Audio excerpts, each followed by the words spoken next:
Hey guys, welcome to another episode of Life with Petali. First of all, I just want to thank you all for the shares, the comments, the questions from my previous videos.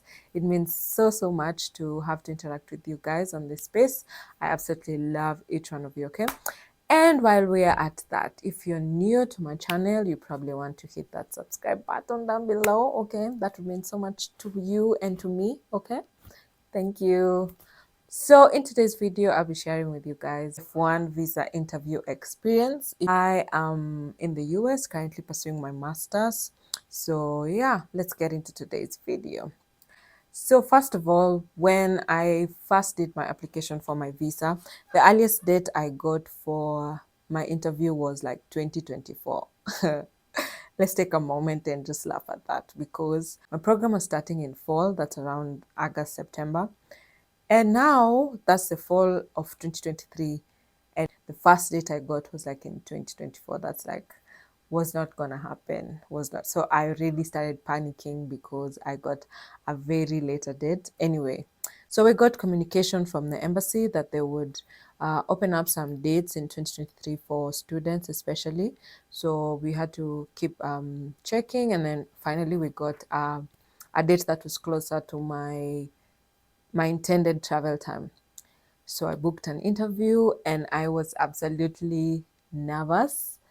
I will not lie to you about that, guys. It's just like any interview. Yes, you know what you need to say, but there's just a feeling that's like, how is it gonna go? Really. So I kind of had that feeling. So that day I was up very early. I think I left home by around 5 a.m. because my interview time was like 9 a.m. But because there are usually queues on such days, you just have to like be there early. So really just officially I think I had khaki pants and a shirt and a blazer. Did all the check-in processes. The security is really tight at the embassy. So we got in, and then now you have to wait on queue because they take like 10 of you per turn. So first of all, the first shock was like that interview room is like a bank. So it's like you're on this side, and the consular officer is on the other side, and then there's a glass just separating the two of you. So then they ask you questions, and then you have to respond. Of course, you have to carry your documents, the documents you're required to carry depending on your visa type. So it was our round, so they called 10 of us. So I went to this queue, and then there's this particular lady who it seemed like everyone was avoiding. So of course, because you're at the embassy, you don't want to like get into trouble with the security. So this security guy comes, walks up to me, and he's like, proceed on that line. So first of all, I'm like, nobody wants to go on this line. And then here's this guy telling me to move to that line. So I'm kind of like, what do I do?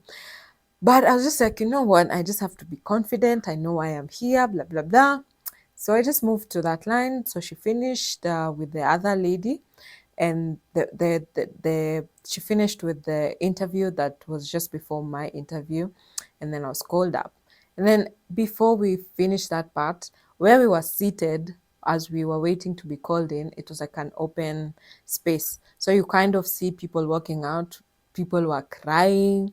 Some you would see them walking head high, and then we just tell ourselves that one has gotten it, because it's just like it's that interview literally took a minute or less.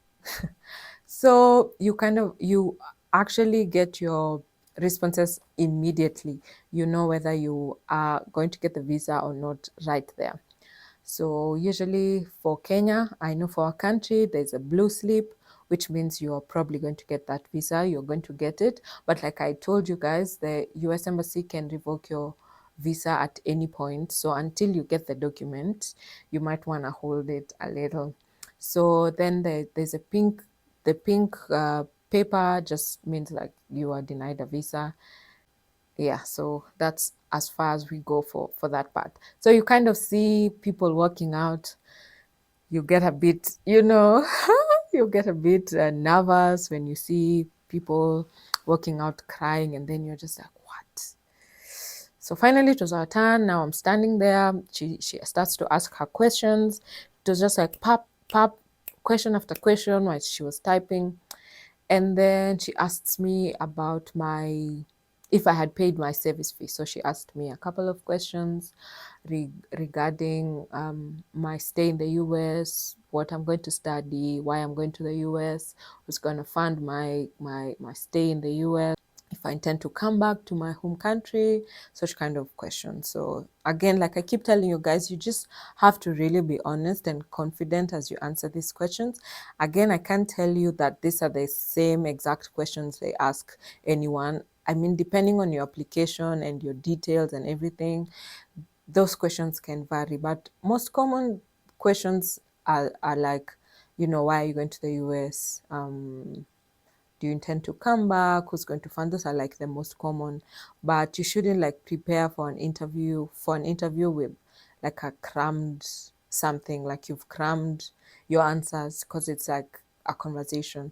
So then she asked me if I had paid my service fee because she couldn't see it in the system. So I panicked. I'm like, service fee?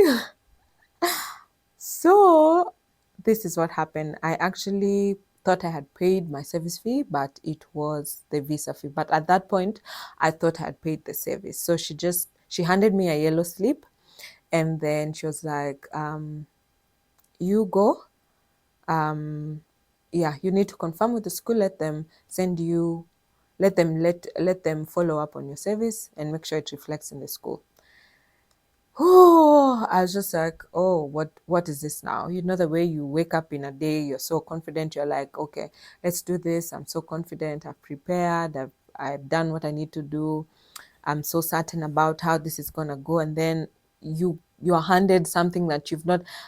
I mean, while I was preparing, I didn't even come across anyone talking about the yellow slip. So I'm over there like, what's the meaning of this? But now I got to understand, when they give you the yellow slip, most likely they just need more time to make a decision on your application before they process your visa, or they probably need more documentation from you. So in my case, I needed to show proof of my service payment.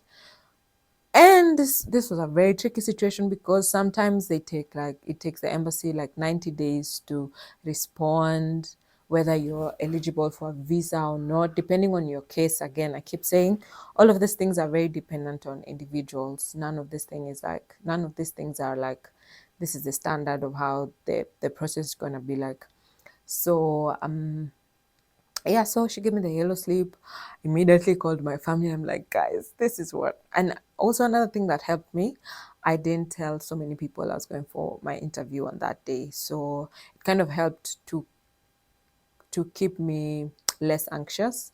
So I just called my family. I'm like, this is what has happened. But then she gave me an email address to forward my service document, that proof of payment. So I did that on email. I'm just crossing my fingers. Again, more sleepless nights. But I just want to thank God, because they responded to my case very, very fast. Like I told you guys, I got my visa processed in a couple of days. After that yellow slip, I sent in and then another thing that happened also, she gave me back my passport. Usually, the signs that you're actually going to get a visa is that they will retain your passport, so that they stamp the visa on your passport. So she gave me back my passport. So we're kind of like trying to figure out what that could mean. And I was just trying to stay positive, although I was just like, man, is this it? Of which I had told myself at the end of the day, it would have meant a lot that I was accepted in all the schools. It really shows that, I qualified and I can try this again. But then there's also a part of you that's like, oh man, I really wanted to go to finish my postgraduate studies within this time frame. So it was kind of like that feeling for that time. So I sent in the email, they responded immediately, and then there was a weekend in between, and then on like I went for my interview on a Friday. On a Friday, I emailed on a Friday, and then I can't even remember the dates well. Let me not go into that. But I can count, it was like 4, 5 business days, because I picked my visa on a Tuesday, the following week on a Tuesday, if I'm not wrong. Yeah, because that was Friday, Saturday, and then I emailed them, and I called my school, and they confirmed that the payment was visible on their side. I emailed the embassy and I told them I've gotten communication from the school that the payment has reflected. And then I think later that evening, they emailed back and they said your case of administrative processing has been completed and now you're required to send in your passport. Man, that was such a ray of hope. I'm like, okay, we're going somewhere with this. We're going somewhere with this. So I sent my passport, and then like a day or two later, I was told I could go and pick my passport. So again, I'm just still not, I did not pack. Let me tell you guys, I didn't put anything in my suitcase until after I got my visa. That's how tricky this situation was. So I went on that day, because then again, they can return your passport minus a visa, or your visa might have an error with your name or your sex. So you have to like send it back again. So before you make any of these travel plans, just make sure you have all the documents before you even talk about your travels and all of that. Just make sure you have everything. That's a big lesson learned. I actually even worked to the last minute, because I was just like, yeah, let's just keep going. As we wait, let's keep going.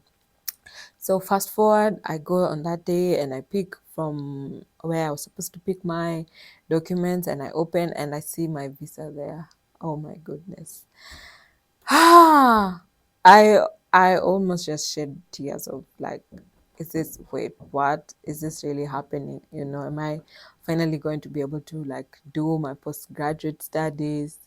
It feels nice. Let me not lie to you guys. It felt super nice. So then I had to now start my planning my travel, getting my ticket and all of that.